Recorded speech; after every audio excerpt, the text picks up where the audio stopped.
నమస్తే, welcome to prime nine news. నేను రవి.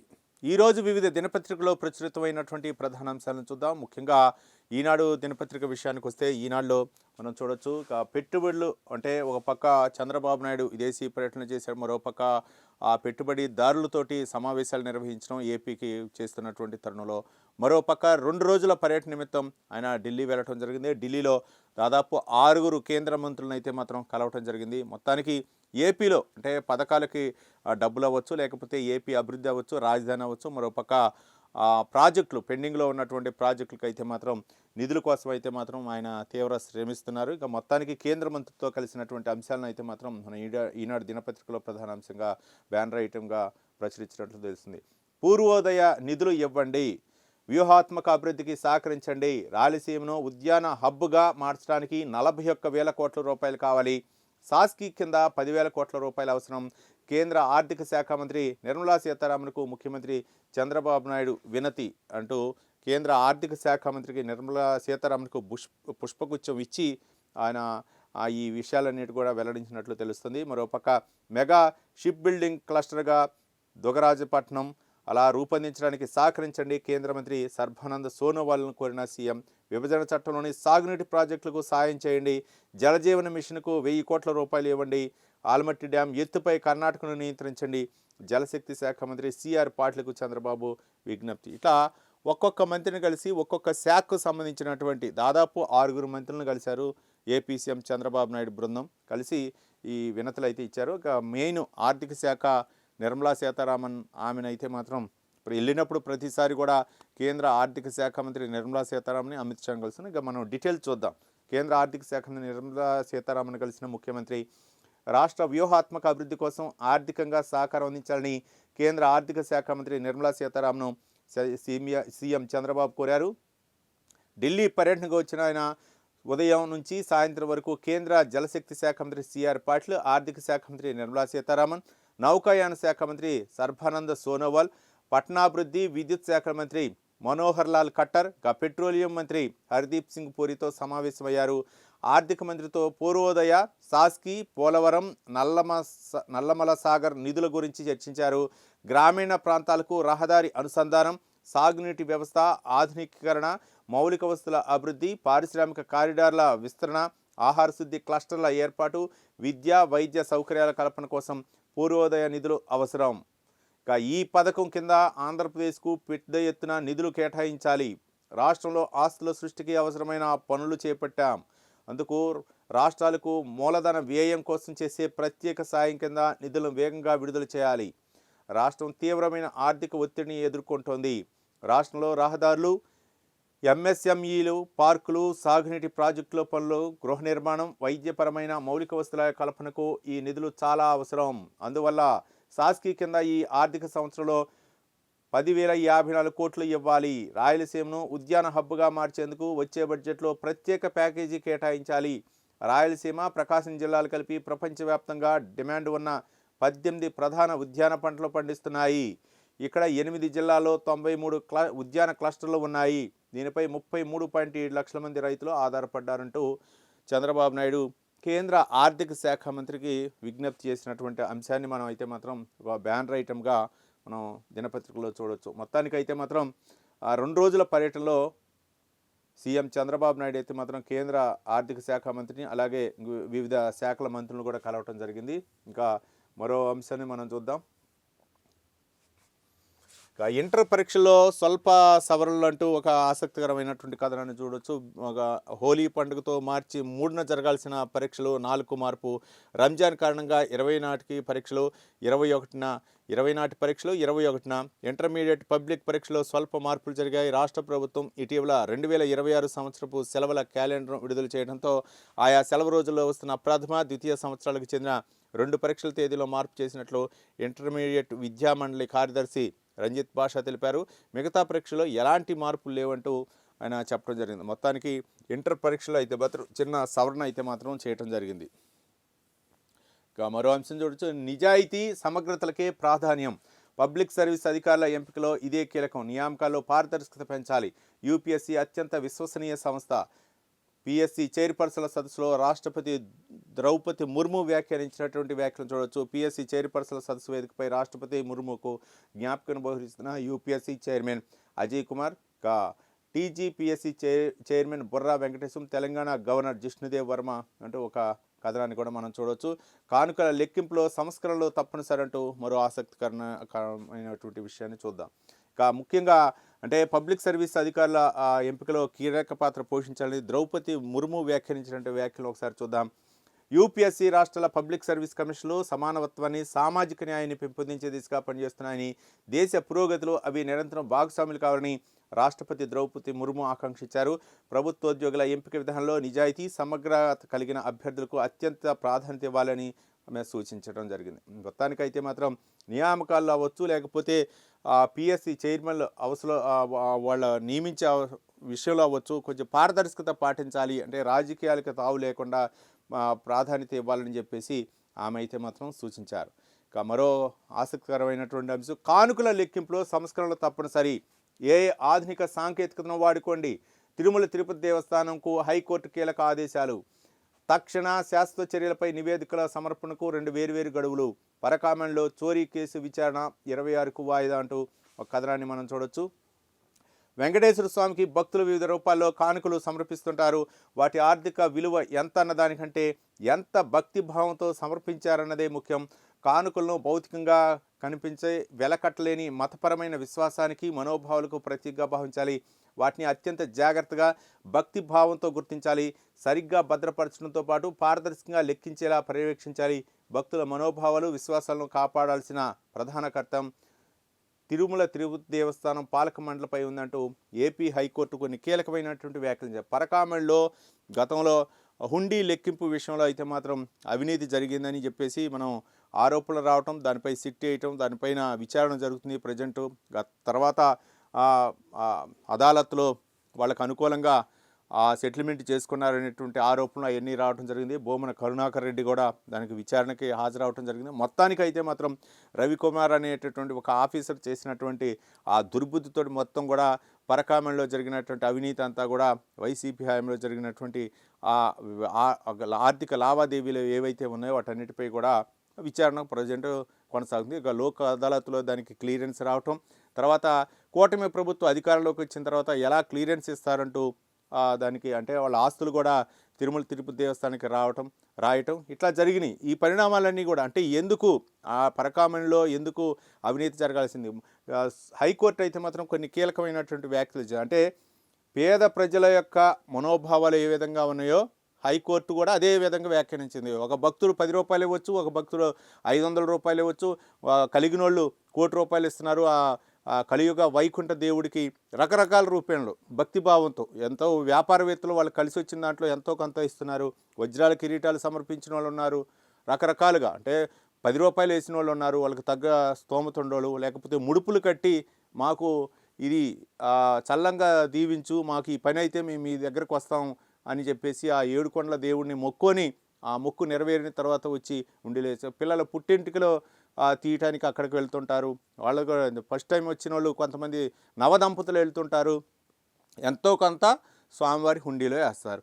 ఆ హుండీని పవిత్రంగా భావించాలి. ఎంత వేసారు అనేది ముఖ్యం కాదు, దాన్ని వాళ్ళు ఇచ్చినటువంటి భక్తుల యొక్క మనోభావాలను కాపాడాల్సిన బాధ్యత తిరుమల తిరుపతి దేవస్థానంపై ఉంది అని చెప్పేసి హైకోర్టు, రాష్ట్ర హైకోర్టు, ఆంధ్రప్రదేశ్ హైకోర్టు ఆదేశించడం జరిగింది. క్లియర్ కట్గా చెప్పడం జరిగింది. ఏంటంటే ఎంత ఇచ్చారు అంత ఇచ్చారు, నియమ నిబంధనలు ఏవి లేవు కాబట్టి వాళ్ళు భక్తుల యొక్క వాళ్ళ మనోభావాలు దెబ్బతినకుండా వాటిని కాపాడాల్సిన బాధ్యత ఉంది. అంటే రాజకీయ ప్రమేయం లేకుండా టీటీడీ అధికారులు ఎవరైతే ఉన్నారో, కానీ దానిలో రాజకీయ ప్రమేయం ఉండటం, దాన్ని డబ్బులు లెక్కేయటం, దాని చేతివాటం ప్రదర్శించడం, ఆ డబ్బులు పక్కకు పల్లించడం, దాని వెనక మళ్ళీ రాజకీయాల నాయకుల యొక్క అండదండలు ఉండటం, ఇవన్నీ కూడా గత హయాంలో జరిగినాయి అని చెప్పేసి ఆరోపణలు రావడంతో హైకోర్టు కూడా కీలకమైనటువంటి వ్యాఖ్యలు చేసింది. ముఖ్యంగా ఏఐ టెక్నాలజీ, ఆధునిక సాంకేతిక పరిజ్ఞానాన్ని ఉపయోగించి ఎప్పటికప్పుడు కూడా ఒక పక్క సీసీ కెమెరాలు ఉంటున్నా సరే చేతివాటం ప్రదర్శిస్తుంటే ఇంకెక్కడ ఆ దేవుడి డబ్బుకి కూడా రక్షణ లేకపోతే ఎందుకు? కొన్ని వేల మంది బతుకుతున్నారు ఆ తిరుమల తిరుపతి దేవస్థానం కింద. చాలామంది ఉద్యోగులు అవ్వచ్చు, అక్కడ దేవాలయాన్ని నమ్ముకొని, అట్లాంటిది అక్కడికి కొన్ని అంటే ప్రపంచంలోనే అంటే ఎక్కువగా ఆదాయం వచ్చేటటువంటి దేవాలయం అంత భక్తి ప్రపత్తులతోటి అక్కడికి వచ్చేటటువంటి భక్తులు కూడా ఎక్కువే. కాబట్టి ఆ దేవాలయంలో ఉన్నటువంటి పవిత్రత ఆధారంగా ఎంతోమంది సుదీర్ఘ ప్రాంతాల నుంచి దేశ విదేశాల నుంచి వచ్చి భక్తులు దర్శించుకుంటూ ఉంటారు. అట్లాంటిది వాళ్ళు ఇచ్చేటటువంటి డబ్బుల్ని భద్రపరచడంలో గతంలో జరిగినటువంటి విఫలమయ్యారు అనేటువంటి ఆరోపణ నేపథ్యంలోనే హైకోర్టు ఈ కీలకమైనటువంటి వ్యాఖ్యలు చేసింది. రైట్. మరి మొత్తానికైతే మాత్రం ఇప్పుడు వస్తుంది కదా ఏఐ సాంకేతికత, అధునాతన సాంకేతికతను వాడుకోండి అని చెప్పేసి హైకోర్టు ఇచ్చింది. మరి ఏ విధంగా దానికి భద్రత కల్పిస్తారు, ఏ విధంగా పరకామణికి అయితే మాత్రం ఆ లెక్కింపు ఉండి ఈ లెక్కింపు విషయంలో మాత్రం ఏ విధంగా న్యాయం చేస్తారనేది మనం చూద్దాం. ఇక 24 మీటర్ల ఎత్తు దాటితేనే బహుళ అంతస్తుల భవన నిర్మాణ నిబంధనలో సడలింపులు అంటూ ఒక విషయాన్ని కూడా మనం చూడొచ్చు. రాష్ట్రంలో 24 మీటర్లు ఎత్తు దాటిన భవనాల్ని ఇకపై బహుళ అంతస్తులుగా హైరేజ్ బిల్డింగ్గా గుర్తిస్తారు. 18 మీటర్లు ఎత్తు దాటిన వాటిని ఇప్పటి వరకు హైరేజ్గా పరిగణిస్తున్నారు. స్థిరాస్తి వ్యాపార సంఘాలు వ్యాపారస్తుల విజ్ఞప్తిపై హైరేజ్ భవనాల ఎత్తు నిబంధనలు మార్చుతూ రాష్ట్ర పురపాలక పట్టణాభివృద్ధి శాఖ ఉత్తర్వులు ఇచ్చింది. 24 మీటర్ల ఎత్తు దాటినవి హైరేజ్ బిల్డింగ్లుగా గుర్తించేలా అగ్నిమాపక చట్టంలో ఇటీవల చేసిన సవరణ ఆధారంగా మున్సిపల్ బిల్డింగ్ నిబంధనలోనూ మార్పులు చేశారు. తాజా నిర్ణయం ప్రకారం 24 మీటర్లు అంతకంటే తక్కువ ఎత్తు కలిగిన భవనాలు నాన్ హైరేజ్గా గుర్తిస్తారు. ఇక స్కై వాక్ ఒకే ప్రాంగణంలో బహుళ అంతస్తుల భవన నిర్మాణాలు రాష్ట్రంలో పెరుగుతున్న నేపథ్యంలో భవనాల మధ్య అనుసంధానం కోసం స్కై వాక్, స్కై పార్క్ ఏర్పాటుకు అనుమతిస్తూ బిల్డింగ్ నిబంధనలను సవరించారు. ఇక పార్లమెంటు నిరవధిక వాయిదా ముగిసిన శీతాకాల సమావేశాలు జీరామ్జీ సహా మొత్తం 8 బిల్లులకైతే ఆమోదం. ఈసారి బడ్జెట్ను ఆదివారం ప్రవేశపెట్టిన నిర్మలా సీతారామన్ అంటూ ఒక కథనాన్ని అయితే మనం చూడొచ్చు. ఇవి అంటే ఈనాడులో ప్రధానంగా ప్రచురితమైనటువంటి వార్తలు. ఇక సాక్షి దినపత్రిక విషయానికి వస్తే మాత్రం సాక్షిలో మనం చూడొచ్చు. ఇక భూములు ఇస్తాం, భవనాలు కట్టిస్తాం, సర్కారు భూములు సత్వకు సొమ్ములు అంటూ ఒక కథనాన్ని చూడొచ్చు. ఐటీ ముసుగులో అప్పనంగా భూములు, ఆపై రియల్ ఎస్టేట్ వ్యాపారం, బాబు సర్కార్ బరితెగింపు అంటూ అంటే ఇవన్నీ కూడా వ్యతిరేక వార్తలు వస్తాయి అనుకోండి. ఇక విశాఖలో వేల కోట్ల రూపాయల విలువైన భూమి, రియల్ కంపెనీలకు కారు చౌక కేటాయింపు, సగం భూమిలో వాణిజ్య రెసిడెన్షియల్ భవనాలు, ఇక అద్దెలు వసూలు చేసుకునేందుకు పచ్చ జెండా, భవనం నిర్మించే ఖర్చులో అయ్యే వ్యయంలో సగభాగాన్ని ప్రభుత్వమే భరిస్తుంది. నిర్మాణ వ్యయంలో చదరపు అడుగుకి 2,000 రూపాయల చొప్పున ఎదురు చెల్లించనున్న సర్కార్. భూమి, మౌలిక వసతులు, నిర్మాణ ఖర్చు రాయితీలు ప్రభుత్వానివి. చివరకు లబ్ధి పొంది వసూలు చేసుకునేది రియల్ ఎస్టేట్ కంపెనీలు. అడ్డగోలుగా భూ కేటాయింపులపై సర్కారును నిలదీసిన హైకోర్టు. టెండర్లు పిలవకుండా ప్రభుత్వ భూములు ఎలా కేటాయిస్తారంటూ విస్మయం అంటూ హైకోర్టు వ్యాఖ్యానించినటువంటి అంశాలను అయితే మాత్రం మనం సాక్షి దినపత్రికలో చూడవచ్చు. ఇక ఇంటర్ పరీక్షలో స్వల్ప మార్పులు మనం ఇంతకుముందు కూడా చదువుకున్నాం. ఇక సమగ్ర నిజాయితీ, రాష్ట్రపతి ద్రౌపది ముర్ము వీసీల జాతీయ సదస్సులో కీలకమైనటువంటి వ్యాఖ్యలు చేశారు. ఆ అంశాలను కూడా మనం చూడవచ్చు.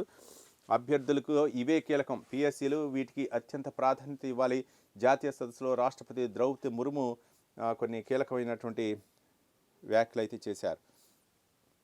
ఇది చూడొచ్చు. బంగ్లాదేశ్లో మళ్ళీ ప్రకంపనలు, మళ్ళీ మంటలు. ఇంక్విలాబ్ మంచి నేత షరీఫ్ ఉస్మాన్ హదీ హత్య, కాల్పుల్లో గాయపడి సింగపూర్లో చికిత్స పొందుతూ మృతి. బంగ్లాదేశ్ వ్యాప్తంగా మిన్నటిన ఆగ్రహ జ్వాలలు, విధ్వంసానికి పాల్పడిన అల్లరి మొగలు.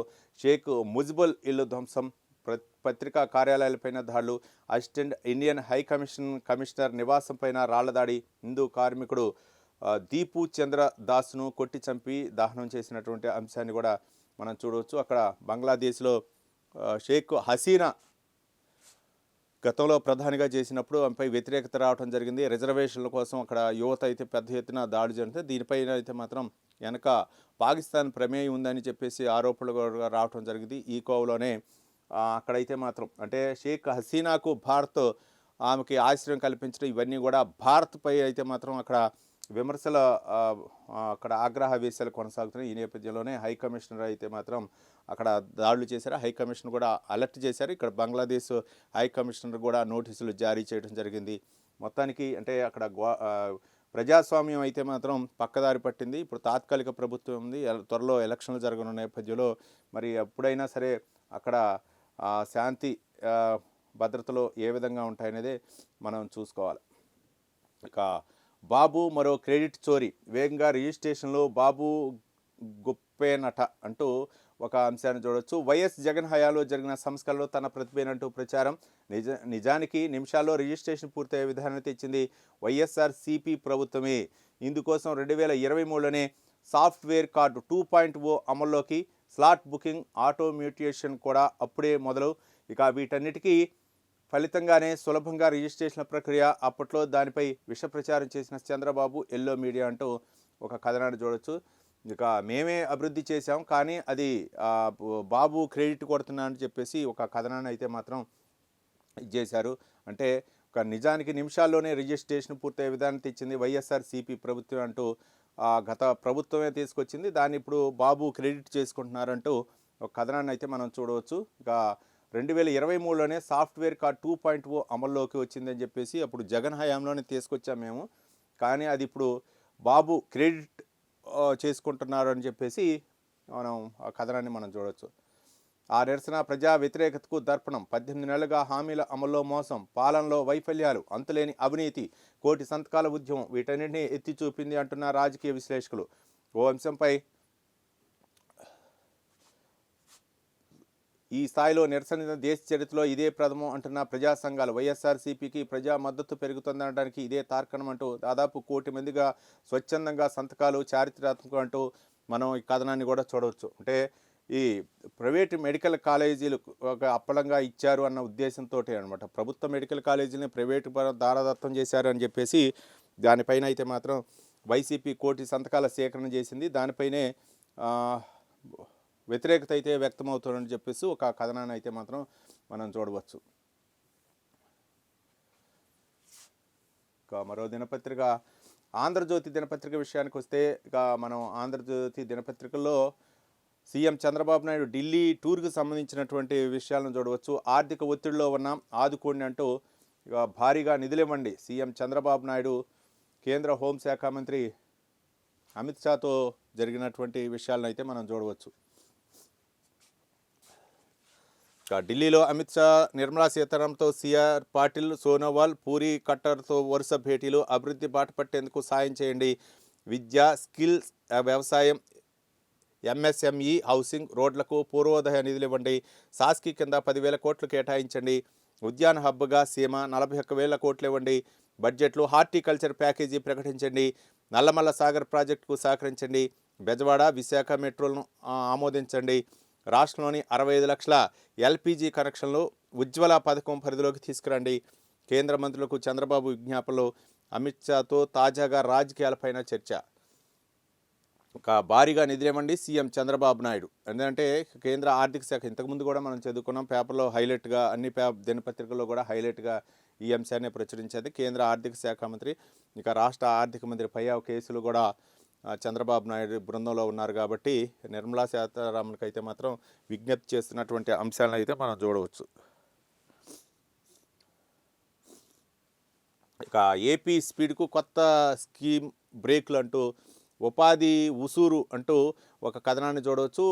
ఎంజీ నరేగా స్థానంలో జీ రామ్జీ పేరుతో ప్రయోజనాలను మార్పు చేశారు. ఇక ఉమ్మడి రాష్ట్రంలోనే కాదు, విభజన తర్వాత ఏపీకి ఊరటనిచ్చిన స్కీమ్. గ్రామాలు అభివృద్ధి బాటలోకి. సిమెంట్ రోడ్లు, డ్రైన్లు, అంగన్వాడీ భవనాలు, మినీ గోకులాల రూపంలో శాశ్వత ఆస్తులు. కరువు పనులు దొరకడంతో వలసలు తగ్గుముఖం. ఇక 12 ఏళ్లలో 87,000 కోట్ల ప్రయోజనం. పైసా వాటా లేకుండా 52,000 కోట్ల వేతనాలు. ఇప్పుడు రాష్ట్ర వాటా 40% భరించాల్సిందంటూ ఒక కథనాన్ని అయితే మనం చూడవచ్చు. మొత్తానికి ప్రధానమంత్రి అంటే గతంలో మహాత్మా గాంధీ జాతీయ గ్రామీణ ఉపాధి హామీ పథకం ఉండేది. దాని స్థానంలో కొత్తగా తీసుకొచ్చింది కేంద్ర ప్రభుత్వం. ఆ పథకాన్ని మార్చారు. దీనిపై కూడా మన కాంగ్రెస్ అయితే మాత్రం కేంద్ర ప్రభుత్వంపై అయితే మాత్రం వ్యతిరేకత వ్యక్తం చేసింది. మహాత్మా గాంధీ పేరు తీసేయటం ఏంటని చెప్పేసి ఒక ఉద్యమానికి అయితే మాత్రం తెరలేపింది.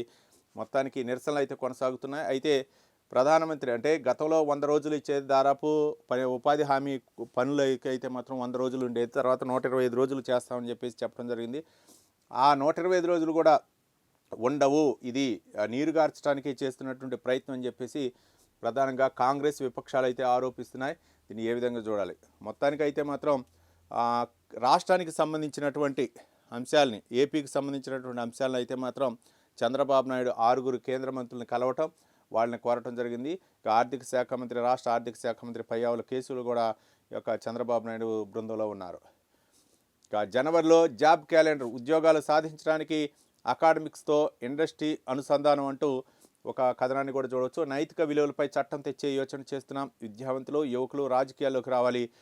హలో లోకేష్లో విద్యార్థులతో మంత్రి ముఖాముఖి, చట్టాన్ని ఉల్లంఘించిన వారిని వదిలిపెట్టం, టీడీపీలో అలక జబ్బు ఉంది, ఎమ్మెల్యేలతో ఇబ్బందులు ఉంటే 4 గోడల మధ్య పరిష్కరించుకోండి, అప్పటికీ పరిష్కారం కాకపోతే నాకు చెప్పండి అంటూ లోకేష్ వ్యాఖ్యానించినటువంటి వ్యాఖ్యలను చూడవచ్చు. హలో లోకేష్ కార్యక్రమంలో విద్యార్థులతో సెల్ఫీ తీస్తున్నటువంటి చిత్రాన్ని కూడా మనం చూడవచ్చు. ఇక మరో కథనం చూడవచ్చు. ప్రజలు మెచ్చాలి, జనసేన ఎమ్మెల్యేలకు పవన్ ఉద్బోధ, నిత్యం ప్రజల దగ్గరకు ఉంటూ సమస్యలు పరిష్కరించండి, నియోజకవర్గాల్లో అభివృద్ధి పనులు వేగవంతం చేయాలి, 9 మంది ఎమ్మెల్యేలతో డిప్యూటీ సీఎం ముఖాముఖి. మొత్తానికి డిప్యూటీ సీఎం పవన్ కళ్యాణ్ కూడా తనదైన ముద్ర అయితే వేస్తున్నారు. మొత్తానికి అయితే మాత్రం ఒక పక్క పార్టీపై పట్టు సాధిస్తూనే, పార్టీలో ఒక క్రమశిక్షణ పాటిస్తూనే ఎమ్మెల్యేలకు కూడా దిశానిర్దేశం చేస్తున్నారు. దానికి ఉన్నటువంటి పంచాయతీరాజ్, అటవీ శాఖలను కూడా ఒక పక్క సమీక్షిస్తూనే, అధికారులను సమన్వయం చేసుకుంటూనే ఎమ్మెల్యేలకు అయితే దిశానిర్దేశం చేస్తున్నారు. దాని గురించి ఆసక్తికరమైనటువంటి కథనం చూద్దాం. ఇక నియోజకవర్గాల్లో అభివృద్ధి, ఉపాధికి ఉన్న అవకాశాలను గుర్తించి వాటిని ముందుగా తీసుకెళ్లే విధంగా ప్రణాళికలు సిద్ధం చేయాలని జనసేన అధినేత డిప్యూటీ సీఎం పవన్ కళ్యాణ్ స్పష్టం చేశారు. ఎమ్మెల్యేగా ఉన్న కాలంలో మనం చేసిన అభివృద్ధి నియోజకవర్గ చరిత్రలో చిరస్థాయిగా నిలిచిపోవాలనే తపనతో పనిచేయాలన్నారు. పనితీరు ప్రజలు మెచ్చేలా ఉండాలి దిశానిర్దేశం చేశారు. ఇక జనసేన ఎమ్మెల్యేలతో ముఖాముఖి సమావేశాల్లో భాగంగా ఆయన 9 మందితో భేటీ అయ్యారు. 9 మంది ఎమ్మెల్యేలతో ఇక వారి నియోజకవర్గాల్లో చేపట్టిన అభివృద్ధి, సంక్షేమ పథకాల అమలు, నడుస్తున్న ప్రాజెక్టులపై చర్చించారు. నిత్యం ప్రజలకు అందుబాటులో ఉంటూ వారికి ఏం కావాలో తెలుసుకోవడానికి అధిక ప్రాధాన్యం ఇవ్వాలి.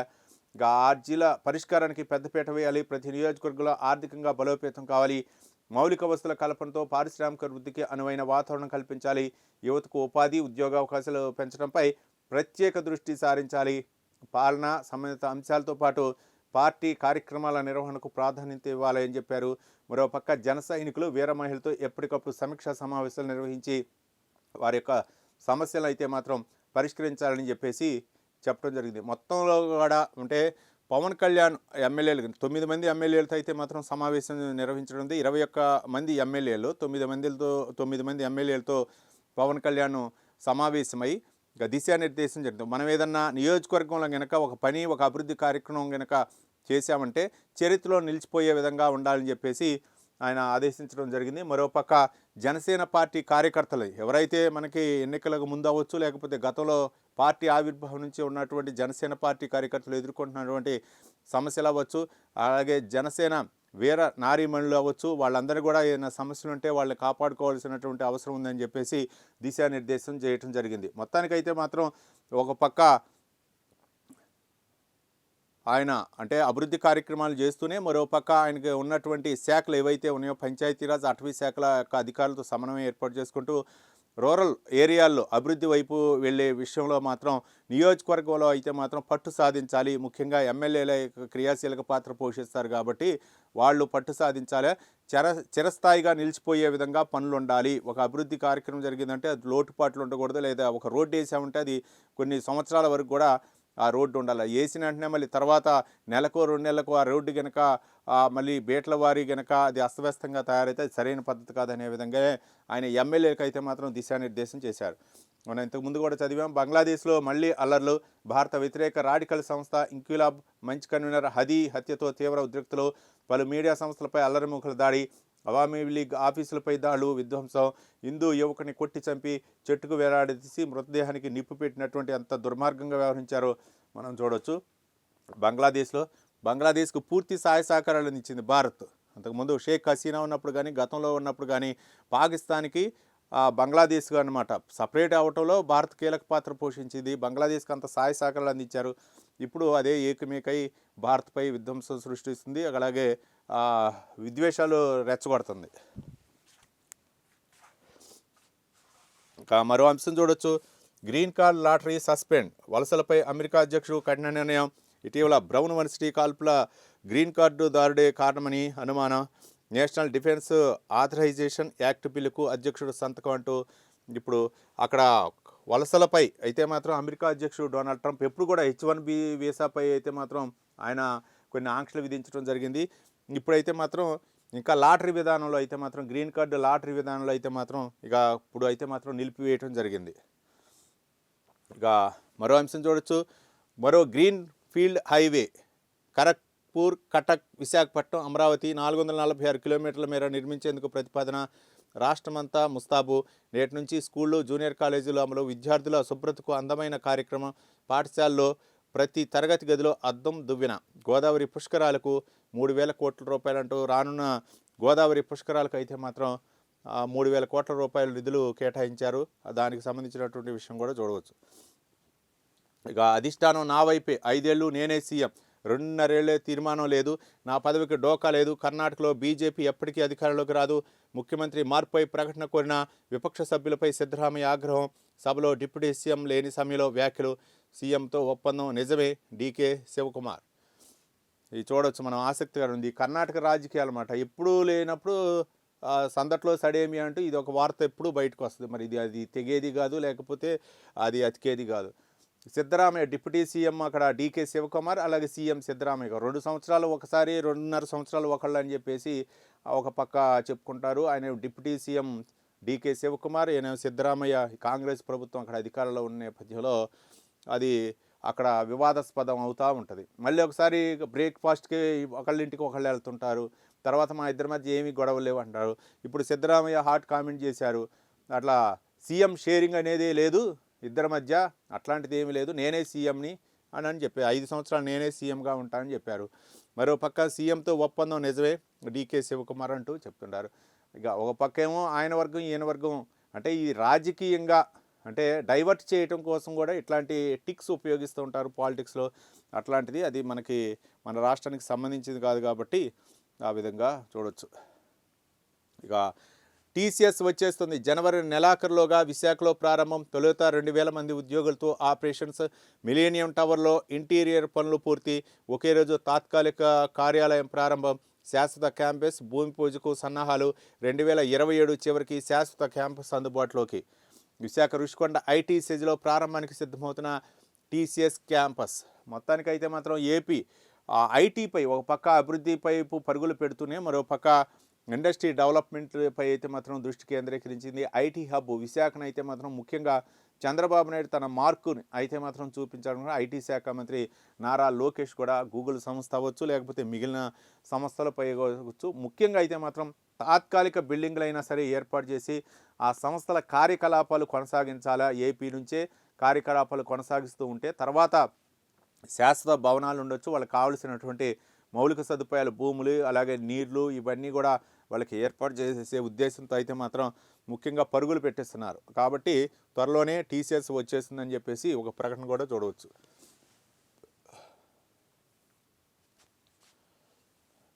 ఇక మరో దినపత్రిక వెలుగు దినపత్రిక విషయానికి చూడవచ్చు. వెలుగు దినపత్రికలో అయితే మాత్రం మనం చాలా కొన్ని ఆసక్తికరమైనటువంటి విషయాలను చూస్తాం. తెలంగాణ వార్తలు చూడవచ్చు. ఇక స్పీకర్ టీ పార్టీలో మోదీతో ప్రియాంక ఉన్నటువంటి మనం ఒక ఫోటోని చూస్తున్నాం. స్పీకర్ పార్లమెంటరీ స్పీకర్ అయితే మాత్రం ఓం బిర్లా ఇచ్చినటువంటి టీ పార్టీలో ప్రధాని నరేంద్ర మోదీ, రక్షణ శాఖ మంత్రి రాజ్నాథ్ సింగ్, ప్రియాంక గాంధీ, స్పీకర్ ఓం బిర్లా ఉన్నారు. స్పీకర్ ఇచ్చినటువంటి టీ పార్టీలో మోదీ, ప్రియాంక.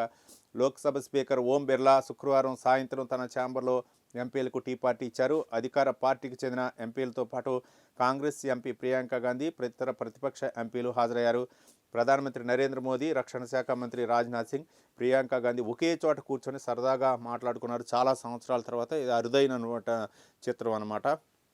ఇప్పుడు కూడా విమర్శలు ప్రతి విమర్శలు సంధించుకుంటూ ఉంటారు, కానీ ఒక్కసాట కూర్చోవడం అనేది మాత్రం ఆసక్తికరంగా మనం చూడవచ్చు. ఇక ప్రపంచ కుబేరుల్లో అంబానీ ఫ్యామిలీ అంటూ ఒక కథనాన్ని చూడవచ్చు.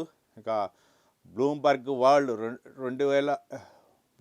వరల్డ్ 25 రిచెస్ట్ ఫ్యామిలీస్ జాబితాలో 8వ స్థానం.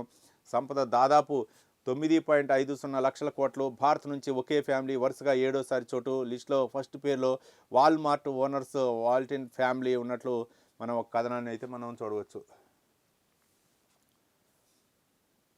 ఇక అడిషనల్ కలెక్టర్ల వసూళ్ల దందా అంటూ ఒక కథనాన్ని అయితే మనం చూడొచ్చు. భూభారతిలో మార్పు చేర్పులకు లంచాల డిమాండ్, అన్నీ సక్రమంగా ఉన్న పైసలు ఇస్తేనే ఫైల్ క్లియరెన్స్ అంటూ ఇది ఎప్పుడు కూడా మనకు జరుగుతూనే ఉంటుంది. ఎంఆర్ఓలు ఆర్డీఓలు రికమెండ్ చేసిన ఫైల్ను పక్కన పెడుతున్నారు. తమ భూమికి తాము లంచం ఇవ్వాల్సిన దుస్థితి ఏర్పడింది, ఇదేంటి అని చెప్పేసి బాధిత రైతులు అయితే మాత్రం ఆవేదన వ్యక్తం చేస్తున్నారు. సీసీఎల్ఏలో మానిటరింగ్ సిస్టమ్ ఏర్పాటు చేసే యోచనలో ప్రభుత్వం అంటూ వెలుగు దినపత్రికలో మనం ఒక ప్రధానమైనటువంటి అంశాన్ని అయితే మనం చూడవచ్చు. రాష్ట్రమంతా గజగజ, రాష్ట్రంలో చలి తీవ్రత కొనసాగుతుంది. 19 జిల్లాల్లో సింగిల్ డిజిట్ టెంపరేచర్లే నమోదవుతున్నాయి. 7 జిల్లాలు మినహా మిగతా అన్ని జిల్లాల్లోనూ 10 డిగ్రీలు అంతకన్నా తక్కువ టెంపరేచర్లు రికార్డ్ అయ్యాయి. శుక్రవారం రాత్రి 4 జిల్లాల్లో 6 డిగ్రీల రేంజ్లో రాత్రి ఉష్ణోగ్రతలు నమోదయ్యాయంటే చలి తీవ్రత ఏ విధంగా ఉందని చెప్తుంది. మరోపక్క వాతావరణ శాఖ కూడా హెచ్చరికలు, ఐఎండీ కూడా హెచ్చరికలు జారీ చేస్తుంది. చాలా జాగ్రత్తగా ఉండాలా. వృద్ధులు, పసిపిల్లల విషయంలో అయితే మాత్రం అంటే ఉదయం పూట చాలా, మరోపక్క వాహనదారులు కూడా తీవ్ర ఇబ్బందులు ఎదురవుతున్నాయి. అంటే మంచు కారణంగా ఎదర ఏ వాహనం వెళ్తుందో మనం కనపడలేని పరిస్థితి ఉన్న నేపథ్యంలో వాహనదారులు అయితే మాత్రం కొంచెం జాగ్రత్తగా వెళ్ళాలి రోడ్లపై మంచు కారణంగా. మరోపక్క ట్రైన్లు కూడా మిగిలినటువంటి రాష్ట్రాల్లో కూడా చలి తీవ్రత నేపథ్యంలో ట్రైన్లు కూడా ఆలస్యంగా కదులుంటుంది. ఇక ఎయిర్పోర్ట్లు అయితే చెప్పక్కర్లేదు, మంచు కారణంగా ఫ్లైట్లు అయితే ఆలస్యంగా నడుస్తున్నాయి. ఇంతకుముందు మనం చదువుకున్నాం ఏంటంటే ఈ భూభారతి విషయంలో అయితే మాత్రం మరి ఎలాంటి అంశాలను పొందుపరిచారో మరి దాని మీద సీఎం సీరియస్ అయినట్లు తెలుస్తుంది. తెలంగాణ సీఎం రేవంత్ రెడ్డి దాన్ని మనం ఏ విధంగా అందుట్లో ఉందో ఒకసారి చూద్దాం. సీఎం సీరియస్ అయినటువంటి అంశాలను చూద్దాం. అధికారుల వసూలు దందాపై సీఎం రేవంత్ రెడ్డి తీవ్ర ఆగ్రహం వ్యక్తం చేసినట్టు తెలుస్తుంది. ప్రజలకు మేలు చేస్తుందని తెచ్చిన భూభారతి చట్టాన్ని, రెవెన్యూ సదస్సుల ఆశయాన్ని అధికారులు నీరుగారుస్తున్నారు. ఇక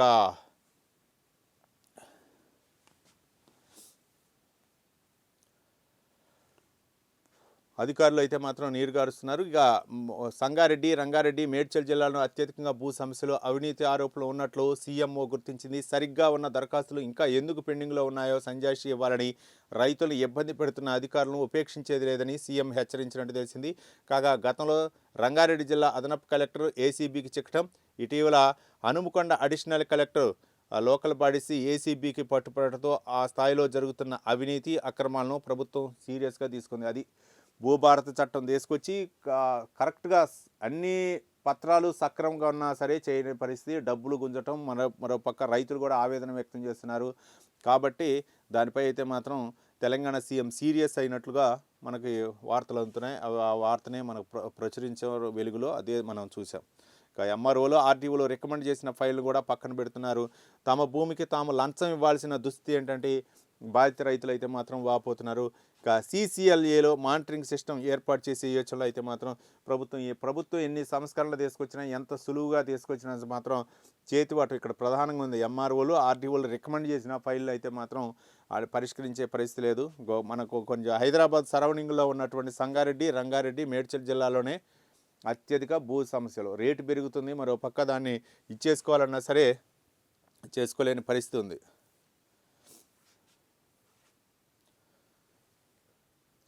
ఇక మరో కథనాన్ని చూడొచ్చు. ఫ్యూచర్ సిటీకి లేఅవుట్.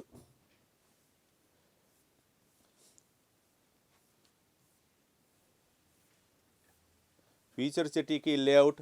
భారత్ ఫ్యూచర్ సిటీ ప్రణాళికలు వేగంగా రూపుదిద్దుకుంటున్నాయి. సింగపూర్కు చెందిన ప్రముఖ కన్సల్టెన్సీ సంస్థ ఈ మెగా ప్రాజెక్టుకు మెరుగులు దిద్దుతుంది. మొత్తం 30,000 ఎకరాల విస్తీర్ణంలో అత్యాధునిక నగరంగా దీన్ని తీర్చిదిద్దేందుకు బ్లూ ప్రింట్ సిద్ధం చేస్తుంది. ఇందులో 15,000 ఎకరాలను కోర్ట్ సిటీ డెవలప్మెంట్కు, మరో 15,000 ఎకరాలకు ఫారెస్ట్ను, అర్బన్ ఫారెస్ట్ యాక్టివిటీస్కు కేటాయించారు.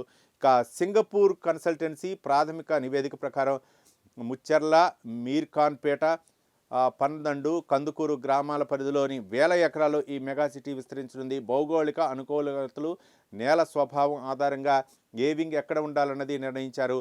హైవేకు ఇటువైపు కోర్ సిటీ, అటువైపు ఎకో టూరిజం వచ్చేలా ప్లాన్ చేస్తున్నారు. ఈ ఫ్యూచర్ సిటీ మాస్టర్ ప్లాన్ దాదాపు కొలిక్కి వచ్చింది. ప్రధానంగా 15,000 ఎకరాల్లో ఏ వింగ్ ఎక్కడ ఉండాలి, రోడ్ల వెడల్పు ఎంత, drainage system, under ground cabling లాంటి అంశాలపై డిపిఆర్ తుది దశకు చేరుకుంది. భవిష్యత్తులో ట్రాఫిక్ చిక్కులు లేకుండా గ్రిడ్ రోడ్లు, మెట్రో కనెక్టివిటీని ప్రధాన లేఅవుట్లోనే చేర్చారు. నెట్ జీరో సిటీగా, కార్బన్ ఉద్గారాలు లేని నగరంగా దీన్ని తీర్చిదిద్దే లక్ష్యంతో అయితే మాత్రం పెట్టుకున్నాం. ముఖ్యంగా రేవంత్ రెడ్డి సర్కార్ అయితే మాత్రం ఫ్యూచర్ సిటీ మీద అయితే మాత్రం ఒక ప్రత్యేక శ్రద్ధ పెడుతుంది. ఈ మధ్య కాలంలోనే అక్కడ ఒక మెగా ఈవెంట్ కూడా నిర్వహించడం జరిగింది. పెట్టుబడిదారుల ఒక సదస్సు అయితే మాత్రం అక్కడ నిర్వహించడం జరిగింది. ఇంకా ఈ నేపథ్యంలోనే దానిపై అయితే మాత్రం ఒక దృష్టి కేంద్రీకరించారు. 15,000 ఎకరాల్లో అయితే మాత్రం ఒక పక్క కోర్ సిటీ ఏర్పాటు చేసే విధంగా, మరో 15,000 ఎకరాలు ఫారెస్ట్ అర్బన్ యాక్టివిటీస్ కూడా కేటాయించాలని చెప్పేసి ఒక ప్రణాళిక అయితే మాత్రం సిద్ధం చేస్తున్నట్లు తెలుస్తుంది. ఇక తెలంగాణలో పెట్టుబడులు పెట్టండి, నెదర్లాండ్స్ ఎన్ఆర్ఐలకు ఎంపీ గడ్డం వంశీకృష్ణ పిలుపు. ఎఫ్సిసిఐ ఇంటర్నేషనల్ కాన్ఫరెన్స్లో ప్రసంగించారు. దీనికి సంబంధించి నెదర్లాండ్లో ఉన్న ఎన్ఆర్ఐలు తెలంగాణలో పెట్టుబడులు పెట్టాలని పెద్దపల్లి ఎంపీ గడ్డం వంశీకృష్ణ పిలుపునిచ్చారు. సస్టైనబిలిటీలో తెలంగాణ ప్రభుత్వం మంచి సహకారాన్ని అందిస్తుందని, దీంతో రాష్ట్రంలో పెట్టుబడులు పెట్టేందుకు సోలార్, గ్రీన్ కంపెనీలు పెద్ద ఎత్తున ముందుకు వస్తున్నాయని ఆయన తెలిపారు. నెదర్లాండ్స్ ఎన్ఆర్ఐలు స్థాపించిన foundation for critical choice for India 2 రోజుల ఇంటర్నేషనల్ కాన్ఫరెన్స్ సమావేశంలో ఢిల్లీలో ఆయన మాట్లాడటం జరిగింది. మొత్తానికైతే మాత్రం తెలంగాణలో పెట్టుబడులు పెట్టాలని చెప్పేసి పెద్దపల్లి ఎంపీ గడ్డం అయితే మాత్రం ఆయన విజ్ఞప్తి చేయడం జరిగింది.